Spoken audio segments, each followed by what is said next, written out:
8:46 de la mañana, estamos de regreso en Altavoz Invital y en las plataformas digitales de Tribu Televisión. Nos acompaña el economista José Luis Tapia. Muy buenos días, bienvenido a Altavoz Invital. ¿Cómo está usted? Muchas gracias por la entrevista. Muchas gracias, Rumi y Aarón. Seguramente usted ha estado siguiendo la entrevista anterior. Hemos estado con José Málaga, expresidente del directorio de Caja Arequipa, y ha advertido el despropósito que quiere hacer el Congreso de la República, restarle institucionalidad al sistema microfinanciero peruano, consolidado además después de muchísimo tiempo de trabajo, de bregar en ese esfuerzo precisamente de apostar por créditos sanos, porque las personas puedan justamente colocar su dinero allí. ¿Cómo usted está viendo es la situación, es la participación del Congreso, de la Comisión de Economía en estos temas tan álgidos? Lo ven como un botín político. ¿Botín político? Sí.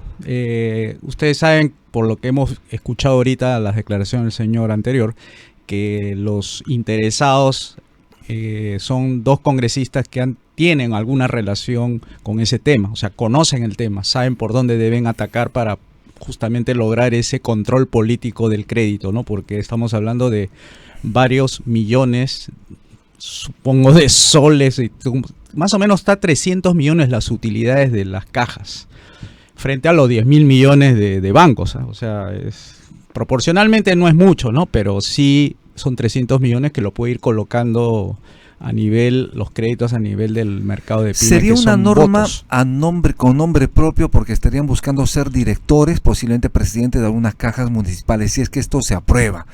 Como lo ha señalado el señor Málaga, ya dependiendo de sus competencias podrían formar parte del directorio. Pero ¿por qué a través de una norma que precisamente quita de alguna forma la institucionalidad que tanto se debe defender en el país?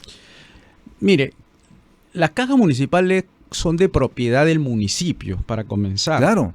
Y el directorio no necesariamente refleja la proporción que tiene el municipio, que es el 100%. O sea, estamos hablando de directores independientes, incluso la iglesia entra ahí. Pero la norma lo que trata de hacer es politizar ese directorio, o sea, darle más cobertura a ese segmento de lo que ellos están buscando. Y el control es político, o sea, hay que tener en cuenta que no se está jugando solamente 2 puestitos o 3 puestitos para los directores, para los congresistas, sino qué van a hacer una vez que estén dentro del directorio. Y ahí yo veo que hay una intencionalidad política de politizar la entrega de crédito, buscándose algunos mecanismos internos dentro de la caja para habilitar que ciertos créditos vayan dirigidos a sus, digamos, sus nichos electorales, ¿no?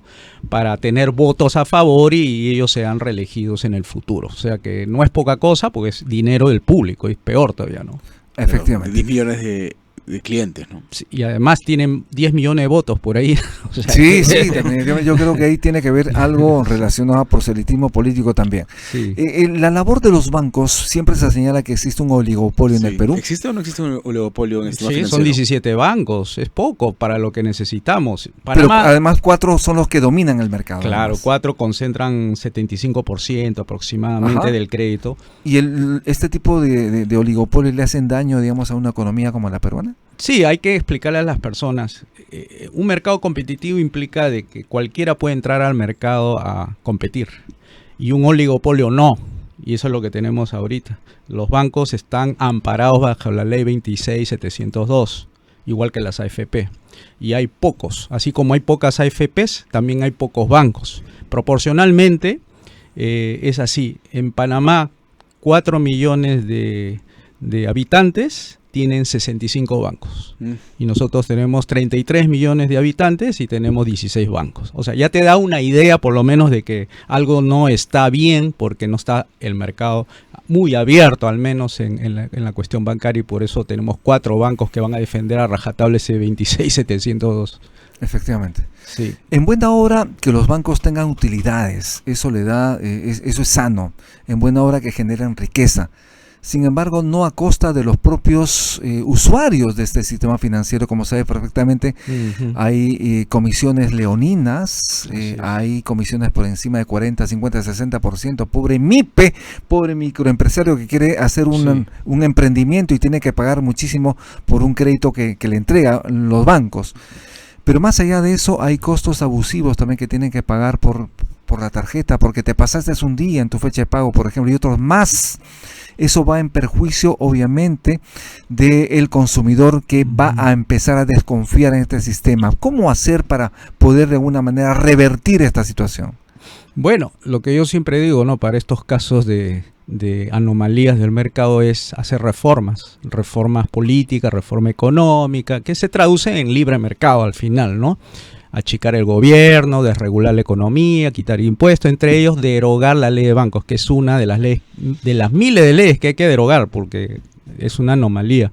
Y esto de que tú has señalado, de que las comisiones, los cobros que tienen ahí en tipo exceso, de cambios especiales que te sacan el ancho, exacto, ¿no? es el comportamiento típico de un oligopolio. Los oligopolios tratan de cobrarte lo más posible. ¿Cómo es posible que ellos están cobrando eso? Sí, ¿cómo es posible que te tengan que cobrar tu propio dinero por enviar tu propio dinero por tu cuenta? Sí, porque justamente, porque hay que derogar la ley de bancos, porque además de crearse esa estructura de mercado, necesita una superintendencia. ¿Y ustedes creen que la superintendencia, y principalmente a nuestros amigos que están escuchando, no, creen que la superintendencia va a defender al usuario del servicio? No, la estructura bancaria y todo el sistema está hecho para que ganen los bancos y para que pierdan los usuarios del servicio. O sea, no se la crean, amigos, de que eso está hecho para defender.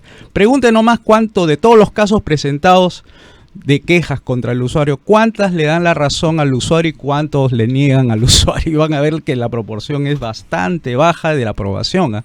O sea que la superintendencia trabaja para los bancos. Los bancos están bien y bien acomodaditos con esta ley de los bancos. Y lo que necesitamos es libre competencia, y para eso necesitamos que entren bancos de todo. Por ejemplo, ahí en Panamá hay banco afgano, banco árabe, o sea, los bancos de todo el mundo están ahí. Y gana el consumidor, ¿no? Y acá nomás tenemos 4 bancos y además unos banquitos chiquitos pichincha, o sea, es poquito lo que necesitamos, ¿no?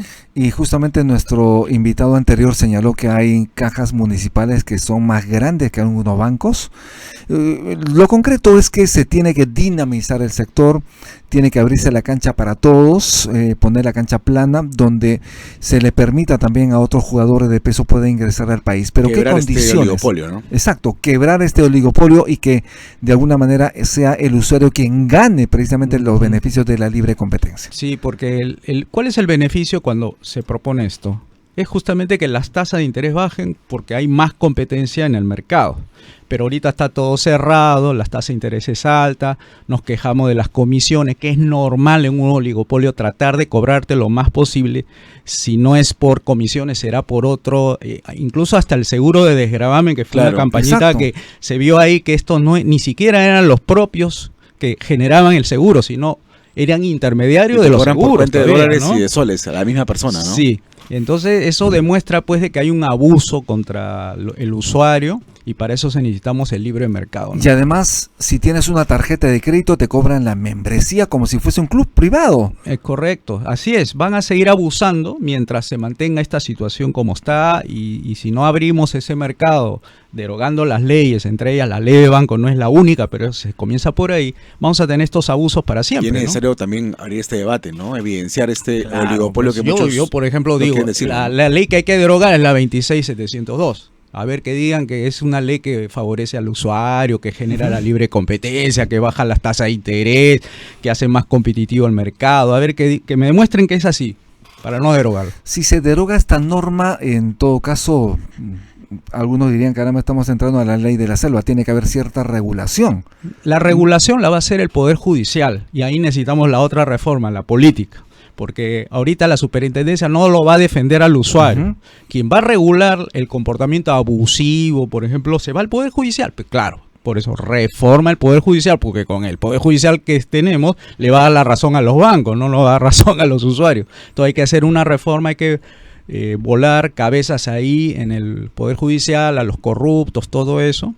Y cuando tengamos ese Poder Judicial, entonces ahí recién acciona cualquier persona que cree que están vulnerando sus derechos, siendo abusivo con las tasas, y si le da la razón, pues el banco va a tener que devolverle la plata de todo lo que le han sacado a los usuarios del servicio. Pero hay que hacer ese control desde el Poder Judicial, no desde reguladoras, porque en economía a nosotros nos enseñan que cuando hay este tipo de situaciones, lo primero que hacen los regulados es capturar a los reguladores. Eso ocurre también en Indecopi, ocurre en Ocinermin, ocurre en Ocitran, Ociptele, todas le dan la razón a las reguladas. O sea, los reguladores están hechos para taparle sus defectos a las reguladas. Así está hecho el sistema. Y eso viene ocurriendo. Y eso viene ocurriendo. Mercado libre, por eso insisto, tenemos que hacer reformas de política económica, educativa, salud y pensiones, por lo menos esas reformas liberales, para abrir los mercados y hacer que el usuario sea el beneficiado y no las empresas, los bancos, etcétera, ¿no? De otro lado, el Congreso de la República aprobó una ley del turismo y es importante señalar para fomentar a las nuevas empresas con 0% de impuesto a la renta. Le están reduciendo también a 15% el impuesto a la renta a las agroexportadoras. Estamos entregando de dinero a quienes ya tienen. Esas leyes son las leyes malas que yo señalo. Estas tienen que derogarse. Igual, si quieres restablecer la justicia Exacto. y darle un piso parejo a todos, sin privilegio a nadie, tienes que derogar esas leyes. Esas leyes son malas, están hechas solamente para llenarle el plata en los bolsillos de 400 empresas, el turismo igual, le sacan provecho porque tienen cobertura dentro del Congreso y sacan provecho porque no tienen otra manera de ganar dinero si no es por privilegios, ¿no? Y a ver, quiero verlo a las empresas de turismo y a las agroexportadoras con piso parejo, con el 30% de impuesto a la renta, a ver si son eficientes. Efectivamente. José Luis Tapia, muchísimas gracias por estar en Altavoz Invitados. Te vamos a tener en otro momento, gracias por estar aquí. De nada. Estuvimos con el economista José Luis Tapia, no tenemos tiempo para más, nos vemos mañana a las 7 en punto. Gracias, Aarón, nos vemos en Altavoz Invitados. Hasta mañana, chau.